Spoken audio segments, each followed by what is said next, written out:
We have big, important breaking news this morning. China is striking back. In just the last hour, Beijing announced it is now slapping new retaliatory tariffs on all U.S. goods by an additional 50%, bringing the total tax on U.S. goods headed there to now 84%. Just look at your screen. That is after. In the last few years, tensions between China and the United States have dominated global headlines. From high-level diplomatic disputes to economic showdowns, the rivalry between the world's two largest economies has reached unprecedented levels. One of the most critical and complex elements of this battle is tariffs, specifically China's tariffs on U.S. goods. But what are these tariffs all about? Why did China impose them? How do they affect the U.S. economy, American businesses, global markets, and everyday consumers? In this video, we'll break it all down. You'll understand the history, the reasons, the consequences, and the future of China's tariffs on American goods. Let's dive in. Understanding tariffs. Let's start with the basics. What exactly is a tariff? A tariff is a tax that a government places on goods imported from other countries. For example, if China places a 25% tariff on American soybeans, it means Chinese importers have to pay 25% more in tax when they bring those soybeans into China. Tariffs can be used for a number of reasons. Sometimes they're meant to protect domestic industries from foreign competition. Other times they're used as a political or economic tool to pressure another country into changing its policies.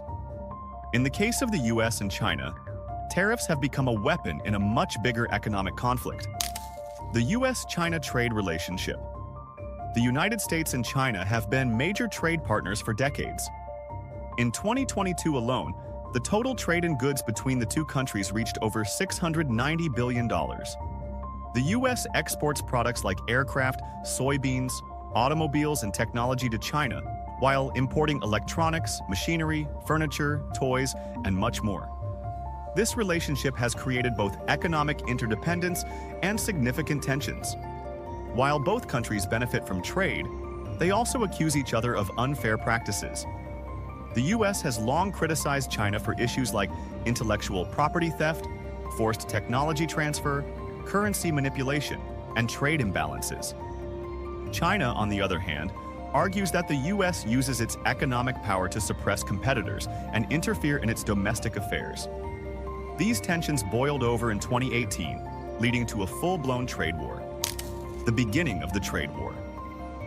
The trade war officially began in 2018 during the Trump administration. The U.S. announced a series of tariffs on Chinese goods, aiming to pressure China to change its trade practices. The first round targeted $34 billion worth of Chinese imports, with more rounds following quickly. In response, China hit back with its own tariffs on U.S. goods, also starting with $34 billion. The Chinese tariffs targeted key American exports like soybeans, pork, beef, dairy, and automobiles. It was a tit-for-tat escalation that quickly affected hundreds of billions of dollars in trade. What made these tariffs different from previous disputes was their size, speed, and intensity. This wasn't just a trade disagreement, it was a strategic power play between two economic giants. Which U.S. goods were targeted? China's tariffs were not random. They were carefully chosen to hit industries that matter most to the U.S. economy and American workers. Here are some of the key U.S. goods China imposed tariffs on: agricultural products, soybeans, corn, wheat, dairy, pork, and beef. These are crucial U.S. exports, especially from farming states like Iowa, Illinois, and Nebraska. Automobiles. China slapped a 25% tariff on American-made cars, affecting U.S. auto manufacturers and workers. Seafood, lobsters, crabs, salmon, and other seafood exports from the U.S. were hit with tariffs, damaging coastal economies. Liquefied natural gas, LNG. China reduced its imports of American LNG, slowing down growth in U.S. energy exports. Industrial products. Chemicals, machinery, and electronic components used in manufacturing were also targeted. These choices were strategic. China aimed at industries located in key U.S. states that were politically important, putting pressure on the U.S. government from within. The economic impact on the U.S. The effects of China's tariffs on the U.S. economy were significant, and in many cases, painful. First, American farmers. Perhaps the hardest hit group. China was the largest buyer of U.S. soybeans before the trade war. When China imposed tariffs on soybeans and switched to other suppliers like Brazil, American farmers were left with surplus crops and declining prices. Many small farms struggled to survive. 2. Exporters. Lost market. Share, U.S. businesses lost access to a crucial market. Once a country shifts to a new supplier, it's hard to regain that lost ground. Third, job losses in affected industries. Some manufacturers and agricultural businesses cut jobs or shut down entirely due to shrinking demand from China. 4. Higher costs for consumers. Some companies pass the costs of tariffs onto American consumers, leading to higher prices for certain goods. 5. Government aid. In response, the U.S. government launched multi-billion-dollar aid packages for farmers to offset their losses, but many argued this was a short-term fix. The Phase 1 deal. A temporary truce? In January 2020, after nearly 2 years of economic combat, the U.S. and China signed what's known as the Phase 1 trade deal. Under this agreement, China agreed to increase its purchases of U.S. goods and services by at least $200 billion over 2 years, including agricultural products, energy, and manufactured goods. The U.S., in return, reduced some tariffs but kept many in place as leverage. However, the results of the deal were mixed.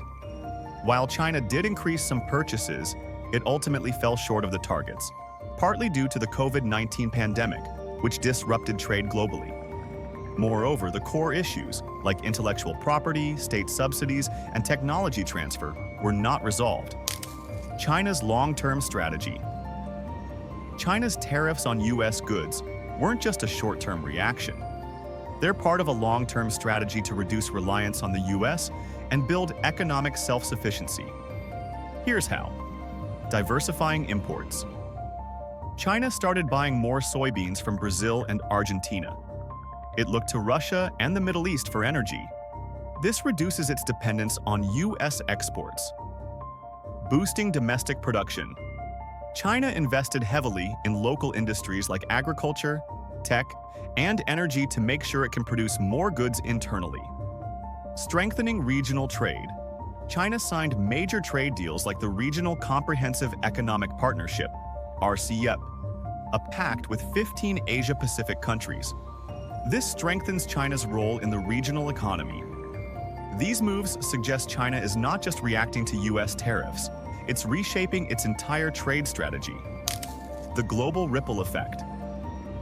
This trade war didn't just impact the U.S. and China. The whole world felt the effects. Global supply chains. Disrupted. Companies that depended on U.S.-China trade, like electronics and auto manufacturers, faced uncertainty, delays, and increased costs. Other countries gained. Nations like Brazil, Vietnam, and Mexico saw a boost as they picked up trade opportunities lost by the U.S. and China. Stock market volatility. Every new round of tariffs or negotiations sent shockwaves through global markets, affecting investor confidence. Inflation pressure.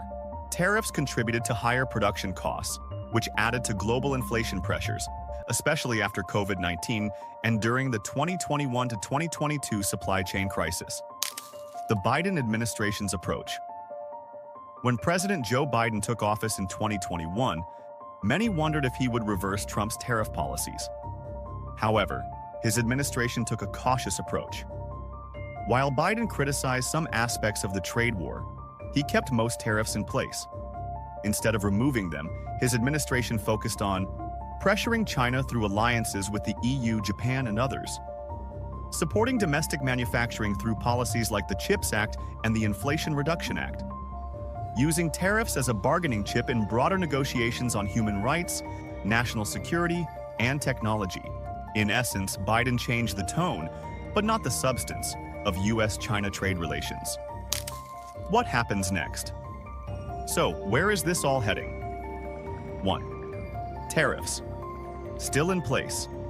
As of now, many of China's tariffs on U.S. goods remain.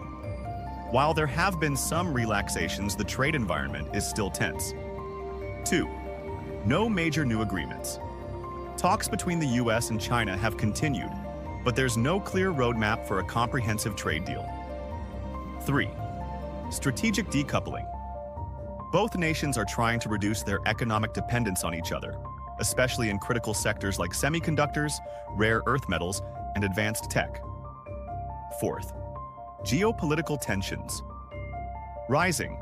Issues like Taiwan, Hong Kong, and military rivalry in the South China Sea add another layer of complexity to the trade relationship. 5. Elections and politics. With the 2024 U.S. elections and future leadership changes in China, policies could shift again. Tariffs might seem like just a trade issue, but they're really about power, politics, and the future of the global economy. China's tariffs on U.S. goods were a response to a major shift in international relations. They've impacted millions of lives, from farmers in the American Midwest to manufacturers in Shenzhen. They've reshaped trade patterns, influenced global prices, and triggered deep changes in both countries' economies. As this rivalry continues to evolve, one thing is clear. We're witnessing not just a trade dispute, but a transformation in the global order. What do you think the future holds for U.S.-China trade? Will there be cooperation or further conflict? Let us know in the comments, and don't forget to like and subscribe for more deep dives into global issues. Thanks for watching, and see you in the next video.